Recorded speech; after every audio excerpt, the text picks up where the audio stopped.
Buenos días. Bueno, parece que Sevilla, la noche de Sevilla no ha hecho demasiados estragos, lo cual es de agradecer. Bien, pues nuevamente estamos todos juntos para continuar con este Congreso Internacional que les estamos ofreciendo. En este caso, en el día de hoy, vamos a tener 3 ponentes como hasta ahora de máximo nivel de relevancia y además moderados, y creo yo, a nivel personal, por una persona que se llama Mercedes Bernabeu, que dice ella que es profesora de la Universidad Complutense de Madrid.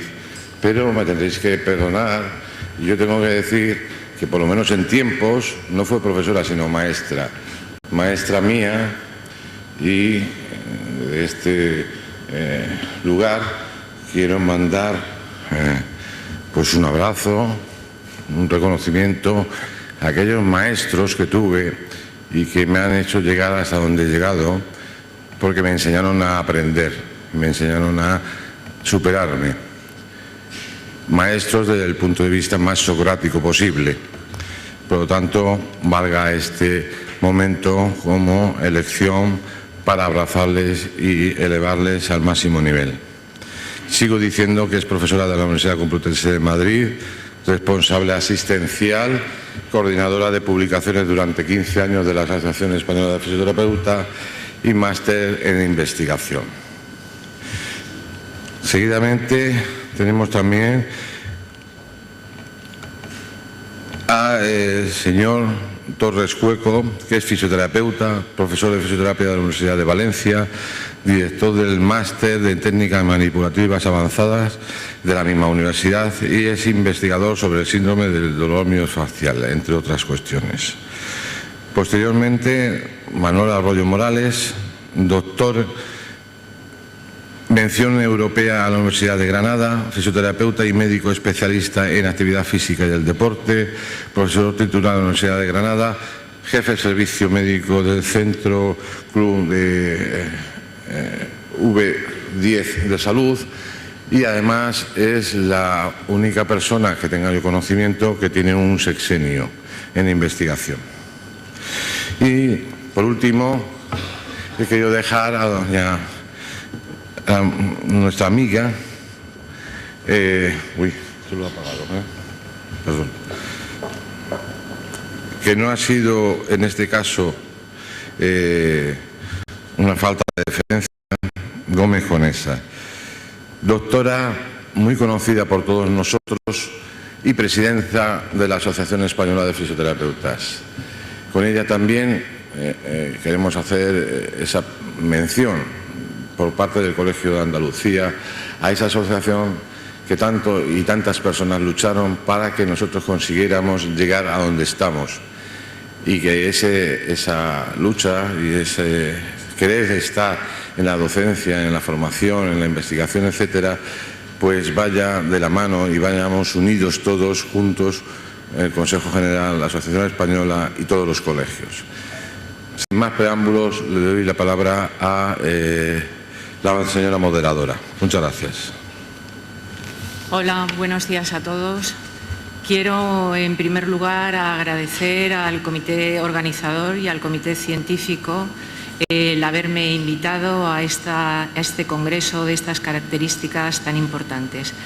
Vuelvo a repetir las gracias a todos, en especial y en sus cabezas visibles a don Miguel Villafaina, al profesor Villafaina, al profesor José Manuel Brandi de la Torre, en ellos y en el colegio, en toda la gente que compone el Colegio de Andalucía, gracias. A todos ustedes que están aquí, gracias, porque si pudiésemos hacer una evidencia, el buscar evidencia en esta ciudad maravillosa que es Sevilla, seguramente encontraríamos un nivel de evidencia fuerte y un grado de recomendación buena, es decir, que Sevilla sería extremadamente recomendable. Es por eso que me congratulo de que estén aquí y que hayan preferido compartir con nosotros otro tipo de evidencia, la evidencia científica, quizá porque Sevilla siempre nos espera y la tendremos luego. Nosotros, como les decía, en esta mesa que nos toca hoy sobre evidencia científica, vamos a ir caminando por esa evidencia que nos demanda, que nos exigen las autoridades sanitarias y que nos demanda el usuario, que cada vez toma más partido en la gestión de su curación, de sus tratamientos. Es decir, ahora se habla mucho y lo estamos viendo mucho y oyendo mucho en el investigador, en las búsquedas de esas evidencias. Vamos a separar el trigo de la paja y, si es posible, pues me gustaría que todos ustedes llegasen a encontrar dentro de ese trigo el mejor grano, o sea, dentro de esos granos los mejores. Bueno, para eso en esta mañana tenemos exponentes que yo creo que son de una talla de reconocido prestigio y antes de empezar vamos a tener una incidencia que espero que ustedes sepan entender, y es que el profesor Rafael Torres, por motivos personales, tiene que ausentarse y después de su ponencia podrán hacer el turno de preguntas para que sea mucho más interactivo el que les pueda contestar. Luego descontaremos todos esos tiempos, ¿de acuerdo? Pues vamos ya a empezar con la primera ponente, que es la profesora doctora Antonia Gómez Conesa, que nos va a hablar de fisioterapia basada en la evidencia y aplicada a la práctica clínica. La profesora Gómez Conesa es fisioterapeuta, catedrática de Escuela Universitaria de Fisioterapia de la Universidad de Murcia, es investigadora principal del Grupo Fisioterapia y Promoción de la Salud de la Universidad de Murcia, coordinadora del programa de doctorado Fisioterapia, Ejercicio Físico, Salud y Dependencia y de diversos másteres. Es directora de la revista Fisioterapia y de la revista Iberoamericana de Fisioterapia y Kinesiología y actualmente preside la Asociación Española de Fisioterapeutas. Tiene la palabra.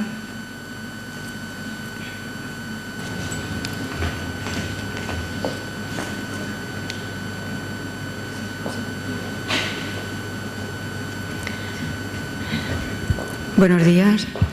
En primer lugar, quisiera agradecer al Ilustre Colegio de Fisioterapeutas de Andalucía, y lo personalizo en su presidente, el profesor Miguel Villafaina, el haberme invitado a participar en este congreso. Los puntos que vamos a abordar en esta presentación incluyen el concepto de práctica basada en la evidencia, hablaremos también de las revisiones sistemáticas y narrativas, dentro de las revisiones sistemáticas las cuantitativas o metaanálisis, abordando en concreto las etapas que contiene un metaanálisis. A continuación hablaremos de los niveles de calidad de las evidencias científicas, de la evidencia a través de las bases de datos y, en el último punto, a modo de ejemplo, trataremos la evidencia sobre la eficacia del tratamiento de la cefalea tensional con terapia manual. El concepto de práctica basada en la evidencia surge en el campo de la medicina basada en la evidencia, que es una corriente de pensamiento que se define como el uso consciente, explícito, juicioso de la mejor evidencia disponible en la actualidad para la toma de decisiones clínicas en relación al cuidado individual de los pacientes. Junto con este concepto de práctica basada en la evidencia, y para extraer las características que son más relevantes dentro de las publicaciones científicas, también se fueron desarrollando en este momento y posteriormente guías de práctica clínica y cuestionarios tanto a la validez interna como externa y a la importancia de los resultados. La fisioterapia no fue ajena a este corriente de pensamiento y se incorporó con mucha prontitud a ella, tanto fomentando y divulgando el concepto de práctica basada en la evidencia, como desarrollando también los testigos a la actividad clínica de los profesionales. Debido, por un lado, al crecimiento exponencial que han ido experimentando la investigación, pues muchas veces resulta muy difícil extraer de los datos el verdadero sentido que tienen debido pues a eso precisamente, a la gran cantidad de datos existentes sobre un determinado problema que se estudia. Y como consecuencia, pues para tomar la mejor decisión clínica proveniente de esa gran cantidad de datos. Por lo tanto, en contraste con este tipo de revisión narrativa de los trabajos que he publicado sobre un tema concreto, pues han surgido después revisiones sistemáticas que son revisiones científicas de estudios originales. La característica más determinante de las revisiones sistemáticas es que obedecen a pautas sistemáticas en la toma de decisiones y que además se caracterizan porque se detallan todas las decisiones que se han ido tomando en las diferentes fases de los procesos. Entre las características que diferencian una revisión sistemática de una revisión narrativa, en primer lugar estará el interés de la pregunta, que en una revisión narrativa pues no está estructurada, no está especificada, mientras que en una revisión sistemática pues la pregunta está estructurada y además el problema clínico está bien definido. Otra característica que las diferencia es la búsqueda de los artículos y de las fuentes procedentes. Una revisión narrativa no se detalla, por lo tanto no es sistemática, mientras que en la contraria, en la sistemática, pues está la investigación estructurada y además es explícita. También una diferencia característica es la selección de los artículos que pueden interesar. No es reproducible y no se detalla en la revisión narrativa, mientras que en una revisión sistemática está basada en criterios que son explícitos y que además son uniformes para todos los artículos. La calidad la evaluación de la calidad de los artículos incluidos en una revisión narrativa no se lleva a cabo, mientras que en una revisión sistemática la evaluación de la calidad de los artículos primarios está estructurada y además es explícita. La síntesis de una revisión narrativa a menudo es cualitativa y en una revisión sistemática desde luego es cualitativa y en la medida de lo posible cuantitativa. Y luego las inferencias que se derivan pues a veces están basadas en la evidencia, en la narrativa, y desde luego siempre está basada en la evidencia, o normalmente está basada en la evidencia, en las revisiones sistemáticas. Por lo tanto, podemos decir que una revisión sistemática obedece a pautas sistemáticas de toma de decisiones y además a que se detallan todas las decisiones que se han ido tomando en todos los procesos. Cuando los resultados no se pueden combinar estadísticamente, debido pues, a falta de datos estadísticos en los estudios originales, por ejemplo, la revisión sistemática es de carácter cualitativo.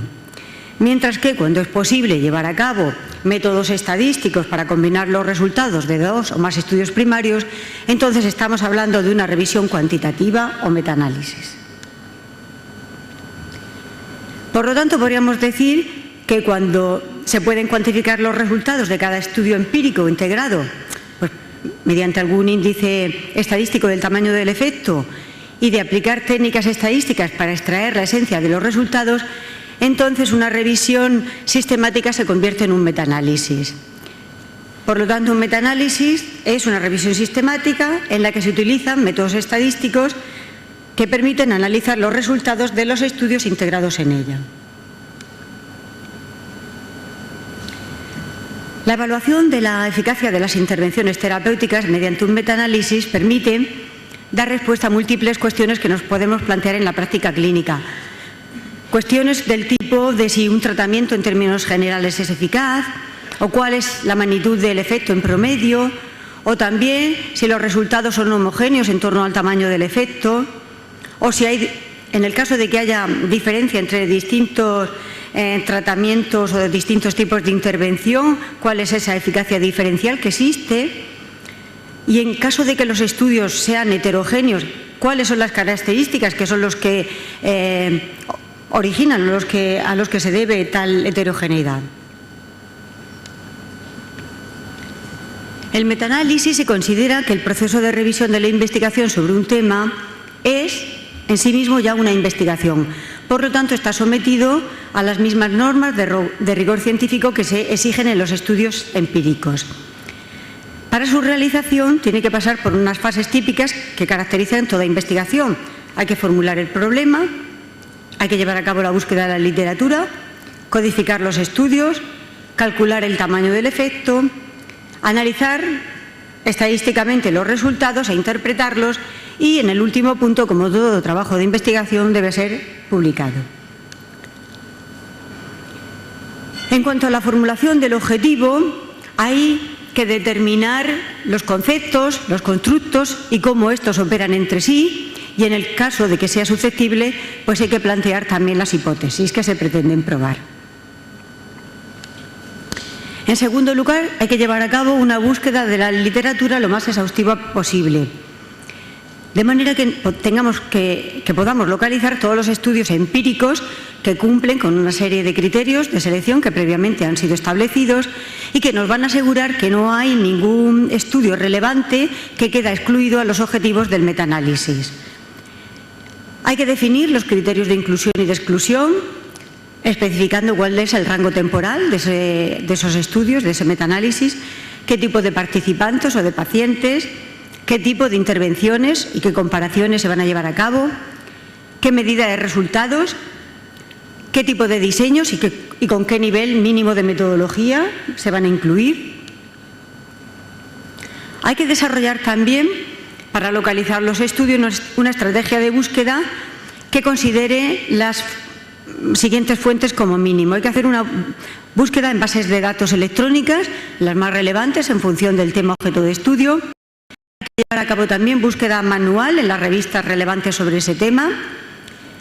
Chequear los listados de los metaanálisis previos o de los ensayos clínicos que hayamos revisado. Y también hay que tener contacto personal con los expertos en ese tema por si están llevando a cabo algún tipo de investigación en ese campo. En cuanto al tercer punto, para la codificación de los estudios, una vez que los tenemos seleccionados, hay que someter cada estudio a los criterios de inclusión y de exclusión por más de un codificador de forma independiente. Hay que desarrollar estrategias para resolver los posibles desacuerdos que puedan existir entre los codificadores y hay que conservar los estudios que han quedado excluidos del metaanálisis, justificando el motivo de dicha exclusión. También hay que llevar a cabo, en la codificación de los estudios, una valoración de la calidad del diseño de cada estudio, de forma independiente también, por más de un codificador. Para esto se recomienda utilizar listados de calidad en lugar de escalas, pues son más concretos. Hay que considerar, dentro de esta evaluación de la calidad, hay que considerar siempre algunas estrategias, como por ejemplo la asignación aleatoria, el enmascaramiento, si ha sido simple o doble, en el caso de que haya pérdida de sujetos, si se ha llevado a cabo un análisis por intención de tratamiento. Para extraer los datos también hay que diseñar y pilotar un protocolo de extracción de los estudios. La extracción de estos datos debe llevarse a cabo por más de un codificador de forma independiente y hay que garantizar la ceguera o el enmascaramiento de los codificadores respecto a los estudios, a los autores, a las instituciones e incluso a las revistas donde han sido publicadas. En un metaanálisis sobre la eficacia del tratamiento de fisioterapia hay que analizar las variables relacionadas, por ejemplo, con las características de los tratamientos, la fundamentación teórica, qué tipo de técnica, qué duración o intensidad de tratamiento, de la intervención, si el tratamiento se ha aplicado íntegramente, etc. Variables también relacionadas con las características de los pacientes, como pueda ser la edad, el sexo, el estatus socioeconómico, qué tipo de problema de salud o de enfermedad presentaban, con qué gravedad. Variables relacionadas también con el contexto de la intervención, el lugar donde se ha aplicado el tratamiento, es hospital, es universidad, es centro de investigación, en qué país, etc. Variables también relacionadas con la metodología del estudio, qué tipo de diseño, qué tipo de grupo de control, con tratamiento, placebo, lista de espera, si ha habido o no mortalidad experimental, la calidad del diseño, qué periodo de seguimiento ha tenido, qué tipo de registros han tenido estas variables e incluso analizar variables relacionadas con las características extrínsecas a la propia investigación, como pueda ser la afiliación del investigador, un hospital, es afiliado a una universidad, la fuente de publicación, una revista, un abstract de un congreso, el género incluso del investigador y la fecha de publicación, entre otras. En cuarto lugar, hay que resumir cuantitativamente el resultado de cada estudio. Para ello hay que llevar a cabo un cálculo del índice del tamaño del efecto o la magnitud del fenómeno objeto de estudio. En un metaanálisis, el tamaño del efecto constituye la variable dependiente cuya variabilidad se pretende explicar mediante una serie de un conjunto de variables predictoras que son precisamente las características diferenciales de los estudios previamente codificados. La medida del efecto es un índice estadístico que refleja el grado en el que existe el fenómeno por ejemplo clínico, que es el que el investigador pretende probar. El índice del tamaño del efecto, de uso más común en los metaanálisis sobre la eficacia del tratamiento de fisioterapia, es la diferencia media tipificada, D, que consiste en la diferencia entre las medidas de dos grupos, generalmente el grupo tratado y el grupo de control, en el post-test o bien en el seguimiento, y si hay varios seguimientos, en el seguimiento más largo. Esa diferencia entre las medias de esos dos grupos se divide por una estimación de la desviación típica conjunta de ambos grupos o bien por la desviación típica del grupo de control. En muchas ocasiones los estudios primarios no informan de los valores de manera que hay que calcularlos a partir de la información estadística disponible en los artículos. El índice del tamaño del efecto puede considerarse como una puntuación típica que refleja la distancia entre las medias de los dos grupos comparados, grupo de tratamiento y grupo de control. La clasificación que se emplea para interpretar la magnitud del efecto considera que valores de tamaño del efecto en torno a 0,80, 0,50 y 0,20 equivalen respectivamente a magnitudes del efecto alta, media o baja según Cohen. Además, hay que interpretar los resultados, considerando las limitaciones del metaanálisis, incluyendo incluso el posible sesgo de publicación, así como otros sesgos de la evidencia, la aplicabilidad, generabilidad y la capacidad de los resultados. Hay que considerar el número necesario para producir beneficio o incluso perjuicio, las implicaciones económicas de los resultados, para la investigación futura. En el último punto, como hemos comentado, el metaanálisis tiene que cumplir con las normas típicas de publicación de una investigación, que incluye la publicación con los apartados de introducción, método, resultados, etc. El metaanálisis tiene que ser publicado de forma que se hagan explícitas todas las decisiones que se han ido tomando a lo largo de su realización, de forma que la comunidad científica, aquellos investigadores que están interesados puedan replicar este estudio y puedan valorar también pues, lo adecuado que sean de las decisiones que han ido tomando los autores de este trabajo. Existe también la posibilidad de llevar a cabo metaanálisis acumulativos, que consiste en hacer metaanálisis repetidos cada vez que se incorpora un nuevo estudio sobre el tema en cuestión. Esto nos permite observar cómo se ha ido acumulando con el paso del tiempo la evidencia científica sobre un tema concreto, sobre un determinado tratamiento, por ejemplo, y también permite comprobar a partir de qué fecha ya se disponía de evidencia estadísticamente significativa a favor del uso de un determinado tratamiento o bien a favor del no uso de un determinado tratamiento. Como todos los trabajos, tiene unas ventajas y unas limitaciones. Las ventajas, pues que tiene mayor capacidad para tratar grandes cantidades de información. Cumple también con todas las normas de replicabilidad de la investigación.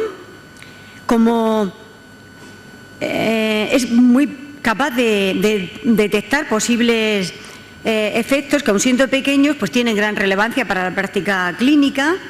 Y como se aumenta el tamaño muestral, porque lo que se incluyen son varios estudios empíricos que trabajan sobre ese tema, pues entonces se incrementa la probabilidad de detectar los efectos.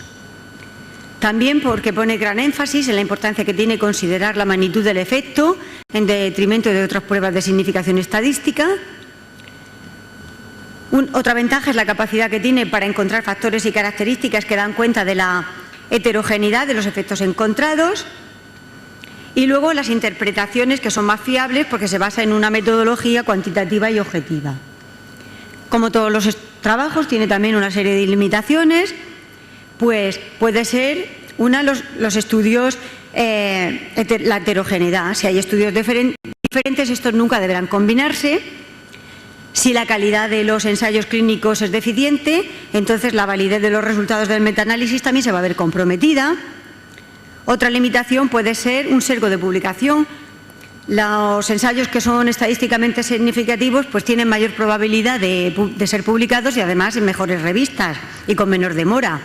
Entonces, si esto es así, pues es posible que las conclusiones del metaanálisis estén sesgadas por este sesgo de publicación que puede existir con los artículos.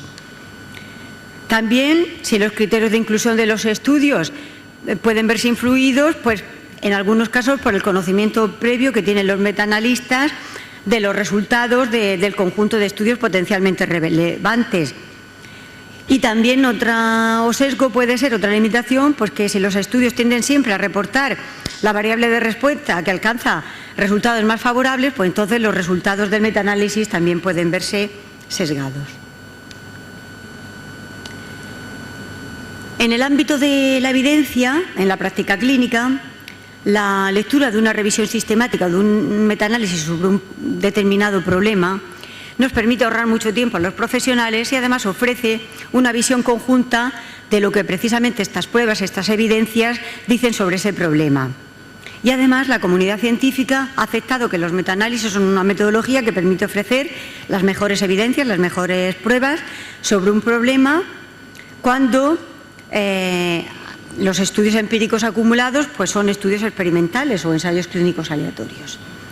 Así, en los niveles de calidad de las evidencias científicas, en el nivel más alto tendremos un metaanálisis de ensayos clínicos aleatorio con más énfasis y este metaanálisis es homogéneo. En ese nivel también, en segundo lugar, un ensayo clínico en la medida de lo posible con un intervalo de confianza estrecho para que haya menos variabilidad. Y en ese nivel, también en el tercer punto, encontraremos los llamados todos o ninguno. Estudios donde previamente todos los pacientes, por ejemplo, antes de que el tratamiento estuviera disponible moría y ahora, a partir de que está un tratamiento disponible, o bien fallecen algunos o bien ninguno. En el segundo nivel, el metaanálisis de estudios de cohortes, con mayor énfasis si es homogéneo, o bien un estudio de cohorte, incluyendo un ensayo clínico de baja calidad, o bien investigación de resultados o estudios ecológicos, donde la unidad de análisis es una comunidad, un ayuntamiento, un país, etc. En el tercer lugar, un metaanálisis de estudios de caso control, con más énfasis si es homogéneo, o bien un estudio de caso control. En el nivel cuarto, estudios de series de casos y estudios de cohortes y de casos controles de baja calidad. Y en el nivel inferior tenemos la opinión de los expertos, bien sin una valoración explícita o basada en la fisiología o en los primeros principios, que son los principios fisiopatológicos, o bien investigación basada en los criterios de las autoridades expertas en ese tema. También, para la práctica basada en la evidencia, se han establecido una categorización en función del beneficio o perjuicio de esa práctica. Así, las prácticas más beneficiosas son aquellos cuyos tratamientos son efectivos y cuya eficacia está demostrada mediante una evidencia clara que proviene de ensayos clínicos controlados, siendo pequeñas las expectativas de posibles daños comparados con los beneficios. O bien, prácticas probablemente beneficiosas, intervenciones cuya efectividad está menos establecida que para aquellas clasificadas como beneficiosas. En el intermedio tenemos las prácticas cuya efectividad es desconocida, son aquellas intervenciones para las que existen insuficientes datos o bien estos son de una calidad inadecuada. En el cuarto nivel tenemos las prácticas probablemente no beneficiosas, aquellas intervenciones para las que la falta de efectividad está menos establecida para las que hemos clasificado como perjudiciales o inefectivas.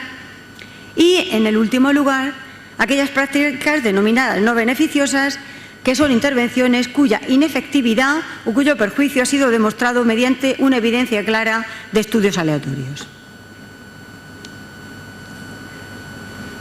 En cuanto a la evidencia a través de las bases de datos, las bases de datos más reconocidas sobre evidencia científica en fisioterapia es la base de datos basada en la evidencia administrada por la Universidad de Sídney de Australia, PEDRO.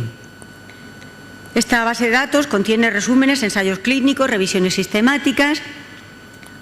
PEDRO es una base de datos que está entre sus patrocinadores. Las primeras asociaciones que patrocinaron esta base de datos ha sido la Asociación Española de Fisioterapeutas, y se encarga también de colaborar económicamente con una aportación económica muy importante, y se ha encargado también de la traducción de esta base de datos al español, así como de su mantenimiento periódico en este idioma. PEDRO presenta unos tutoriales que son muy útiles para los fisioterapeutas interesados en el ámbito de la evidencia científica sobre temas relacionados con la profesión, y se actualiza periódicamente y permite el acceso a revisiones sistemáticas, y cuando está disponible también a los estudios primarios, cuando está disponible el artículo completo, a través de 10 áreas de especialización de la profesión. También en el ámbito de las revisiones sistemáticas, la más conocida, la más relevante en las ciencias de la salud, ha sido la colaboración de la Cochrane, cuyo centro en español también está en Barcelona. Esta es la página web de la colaboración Cochrane en Estados Unidos, y esta es la de la página web de la colaboración Cochrane en España, cuyas revisiones sistemáticas son traducidas íntegramente al idioma español por el Ministerio de Sanidad y están disponibles para todos los profesionales de la salud, así como para todos los usuarios. La Universidad de Murcia tiene también una unidad de metaanálisis, que esta es la página web por si están interesados, y que permite el acceso a través de revisiones sistemáticas y de artículos originales por medio de una serie de palabras clave como autor, año, título, etc. En el último punto vamos a hablar sobre un ejemplo de lo que hemos comentado hasta ahora, centrando la evidencia sobre la eficacia del tratamiento en la cefalea tensional con terapia manual. Voy a comentarles una revisión que llevamos nosotros a cabo en este campo para ilustrar con el procedimiento a seguir en algunas de estas etapas. La cefalea tensional, que ha sido el tema elegido, está clasificado por la Sociedad Internacional de Cefaleas, forma parte de las cefaleas primarias, y a su vez esta asociación internacional brevemente diferencia entre cefalea tensional crónica y episódica. Las características diferenciales de este tipo de cefaleas es el género, se da más en mujeres, de edad indistinta, localización bilateral. La duración del dolor puede variar de 30 minutos a 7 días, tiene un dolor de tipo opresivo, el dolor puede ser de intensidad leve o moderada, no asocia a otros factores, no se modifica con la actividad física y la frecuencia de presentación es variable. En cuanto a los precipitantes o desencadenantes de esta cefalea tensional, llamada también muscular o vasomotora, se encuentran la ansiedad, las emociones, el estrés, el sufrimiento físico o psíquico permanente, mantener una posición estática prolongada, las posturas incorrectas, escasa iluminación y ventilación, cuando hay trastornos del sueño. Incluso la participación de los desórdenes musculares es muy relevante, incluso como la cefalea tensional episódica puede pasar a crónica por causa de los desórdenes musculares. En cuanto a la evaluación, conocemos que hay que evaluar el dolor, la intensidad, frecuencia, características, entre otros aspectos, la discapacidad que pueda asociar, el estado general de salud, la calidad de vida, la densidad de depresión, otros datos que puedan sernos de ayuda, sin olvidar el componente musculoesquelético cranocervical, como pueda ser la presencia de puntos gatillo miofasciales o dolor de la presión, sensibilidad pericraneal, en la posibilidad de una postura adelantada de la cabeza y el rango de movilidad cervical.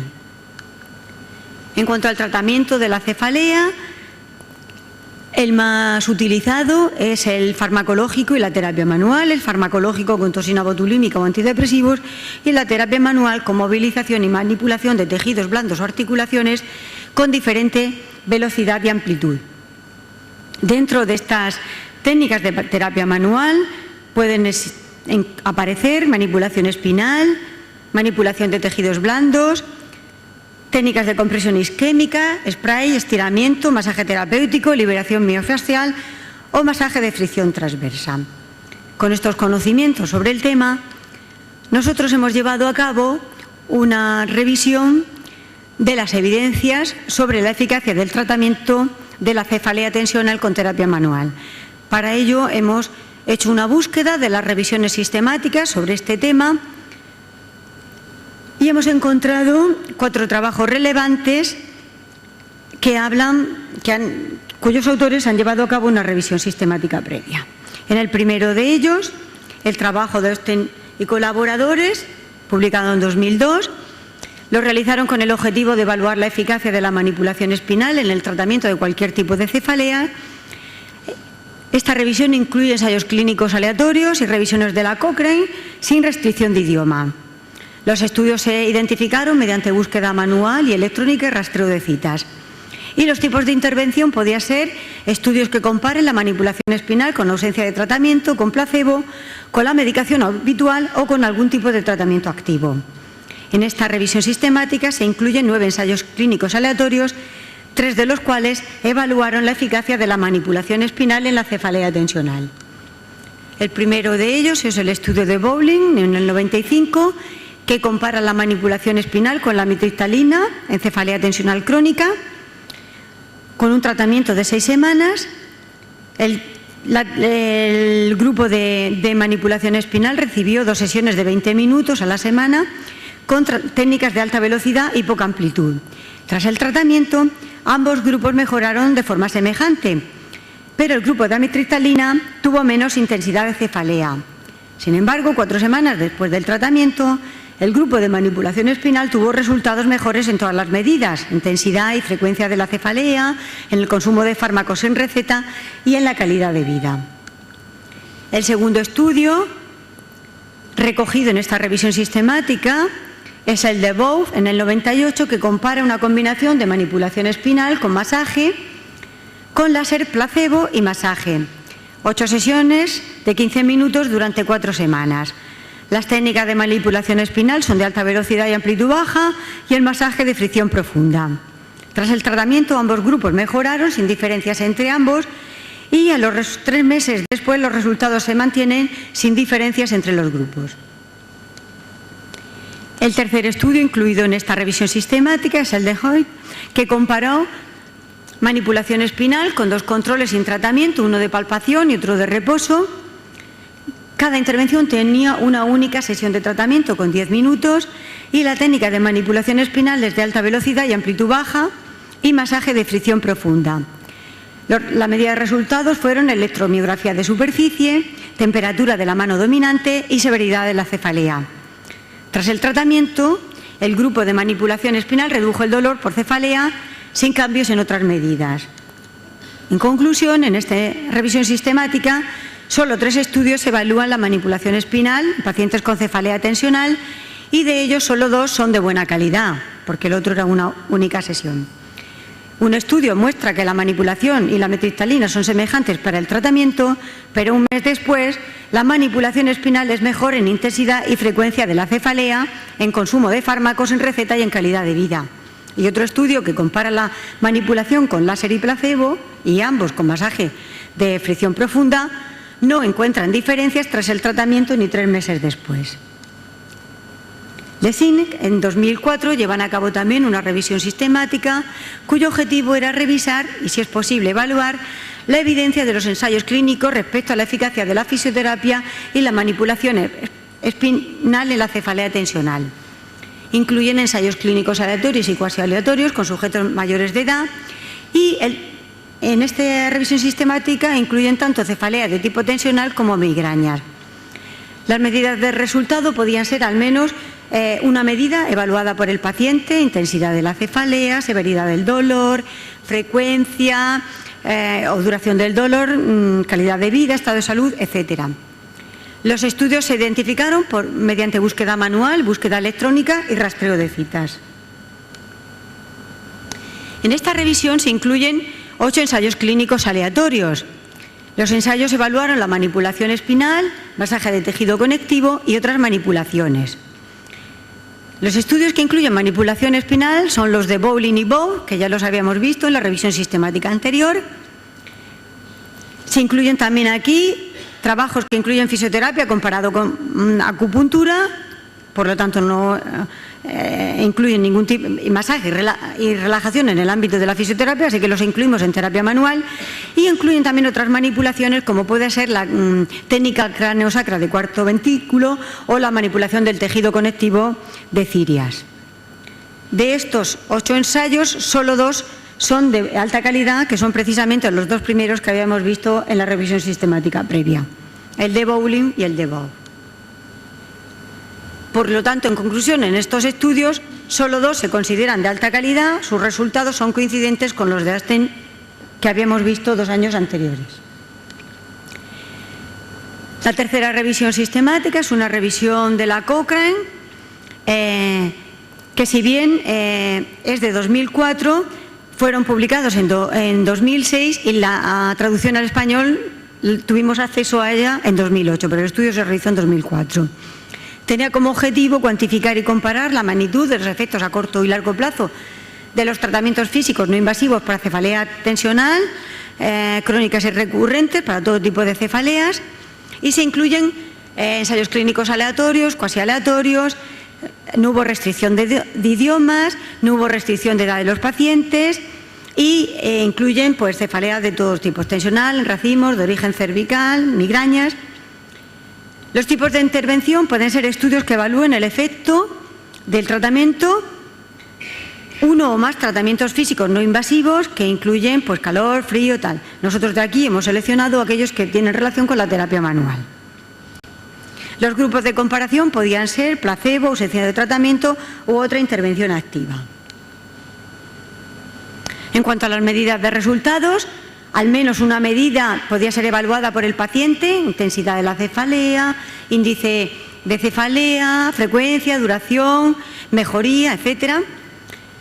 Los estudios se identificaron mediante búsqueda electrónica, manual y rastreo de citas, y los resultados se clasificaron con un seguimiento a corto plazo.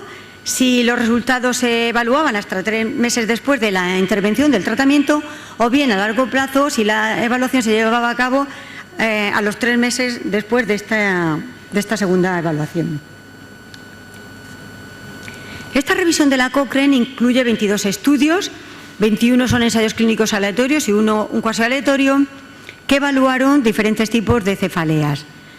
Nosotros, como hemos dicho, como nuestro objetivo era para la cefalea tensional, hemos encontrado que hay 8 ensayos que evalúan 5 tipos de tratamientos físicos no invasivos para la cefalea tensional. Y de ellos, 6 incluyen terapia manual. Manipulación espinal, Bowling, Bow y High, que ya los habíamos visto en la revisión sistemática inicial, en la primera de 2002 de Austin. Combinaciones de tratamientos físicos y toque terapéutico. El resto son otros métodos de fisioterapia que no incluyen terapia manual.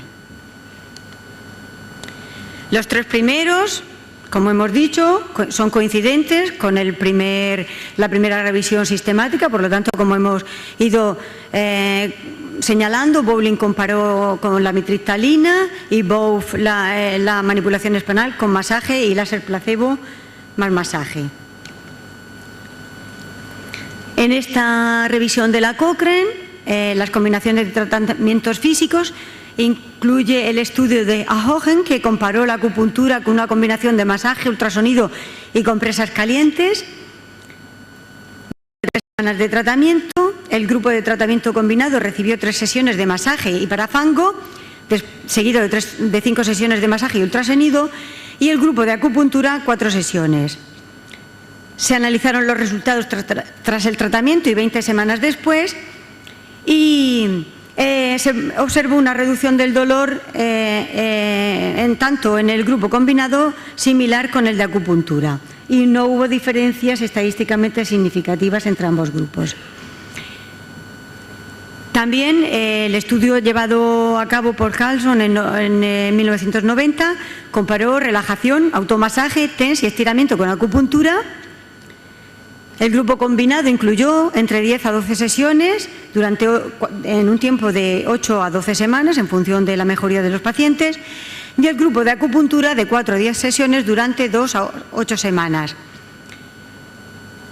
Tras el tratamiento, el grupo de tratamiento combinado mostró menos dolor menos intenso a las 4 y a las 9 semanas de forma significativa, pero no hubo diferencias significativas entre los grupos en cuanto a la frecuencia de la cefalea.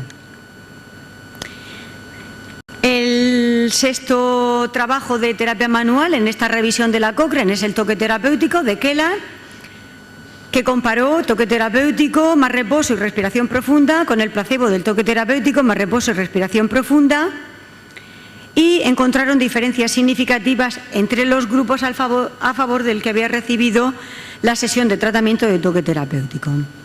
En conclusión, en esta revisión de la Cochrane, las primeras conclusiones son semejantes a los estudios precedentes, a las revisiones precedentes, pero hay otras opciones posibles de tratamientos, aunque menos convincentes en cuanto a su efectividad. La última revisión es la realizada por Fernández de las Peñas con el objetivo de evaluar la eficacia de la terapia manual en el tratamiento de la cefalea tensional. La revisión incluye 6 estudios, 5 de ellos de alta calidad. En esta revisión, la evaluación de la calidad metodológica se llevó a cabo con los criterios de calidad de la escala Pedro. 4 estudios compararon la manipulación espinal, Duncan, Bob, Bowling y Demeter, y un estudio, la técnica crano-sacra de cuarto ventrículo, que ya habíamos visto en estudios previos. Por lo tanto, en esta revisión, el estudio de Duncan compara la manipulación espinal con manipulación espinal y tracción cervical manual, y tras el tratamiento hay mejores resultados en el grupo de manipulación espinal, pero un mes después no hay resultados diferentes. Los otros resultados ya los habíamos visto en las revisiones anteriores, el de Hunter también lo habíamos visto en revisiones anteriores. A ver.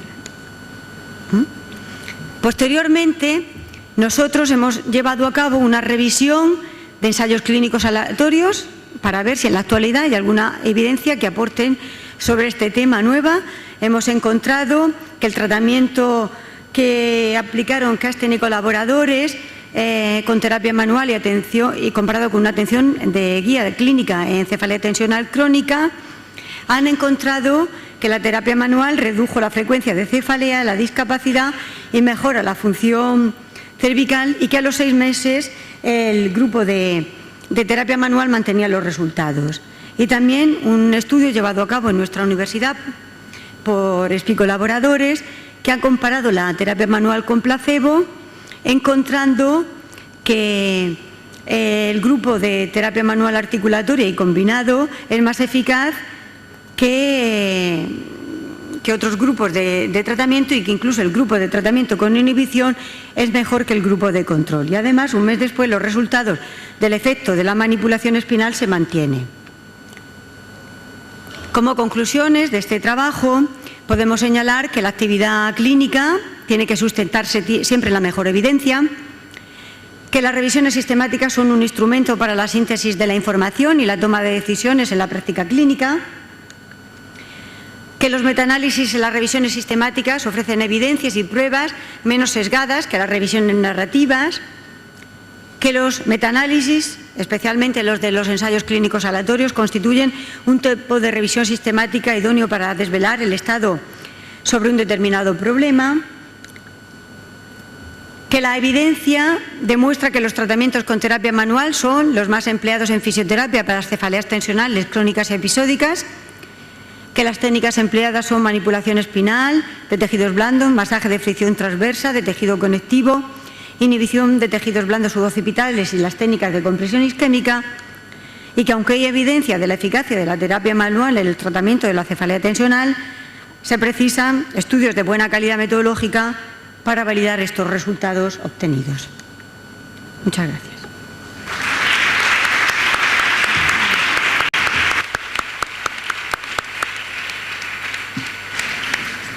Muchas gracias, profesora Gómez Conesa, por su exposición y por haber sido tan escrupulosa con el tiempo. Muchas gracias. A continuación, el profesor Rafael Torres Cueco nos hablará de dolor crónico y una nueva fisioterapia.